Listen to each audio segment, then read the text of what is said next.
Ako nga pala si Carlo, tawag nila sa akin Daddy C.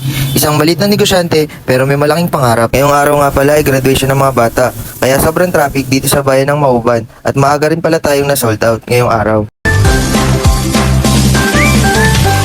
At maaga nga pala ako nagluto ngayong araw. At maaga rin kami nagsimula magtinda. Unang araw nga pala ng ating pangalawang produkto na si Creamy Choco Delight. Lagi ko nga palang kasama ang aking kapatid sa pagtitinda at maaga pa lang ay marami na kami agad customer. At shoutout po pala sa mga teacher sa FC, sa Trade, sa North, sa South dahil sa paulit-ulit na pagbili sa ating produkto at sa mga magagandang review at feedback sa ating paninda. At dito lang po pala ang pwesto natin sa Enverga Boulevard Street, Barangay Daungan, kalapit ng Talipapa, malapit sa Julie's Bake Shop. At congratulations po pala sa lahat ng graduate at sa mga magulang dahil alam ko na masigit na kayo ang bigyan ng parangal dahil ang mga magulang ang masigit na napuyat, napagod, nahirapan para lang may gapang at may pagpatuloy ang pag-aaral ng kanilang mga anak. Congratulations din po pala sa lahat ng guro na matyagang gumabay at nagturo sa mga kabataan para lang magabayan sila patungo sa magandang kinabukasan. At kaisa ng mga magulang at ng mga guro, nangarap lang din sila. At katulad sa pagninegosyo, ang totoo hindi naman natin kailangan ng malaking puhunan. Ang kailangan natin diskarte at pangarap.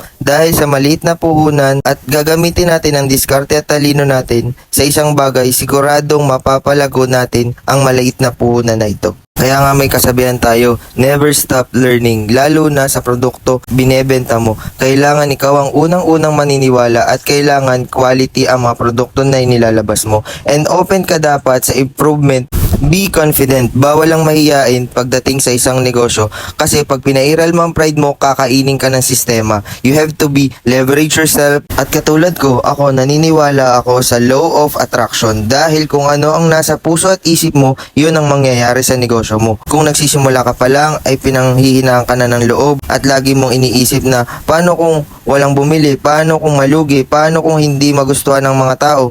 Pag ganyan ang nasa isip mo at nasa puso mo, yan ang mangyayari sa negosyo mo. Kaya dapat simula pa lang ng negosyo mo, isipin mo na agad na papatok at hindi ka malulugi at magugustuhan ng mga tao ang produkto mo. You have to believe to your business and everything will follow. Kaya maraming salamat po sa ating mga bagong customer. Paki-comment naman po kung ano daw po bang lasa ng ating mga produkto. Salamat po. Hanggang dito na lang po muna ang ating video. Maraming salamat po, Mauban. Salamat po sa panonood.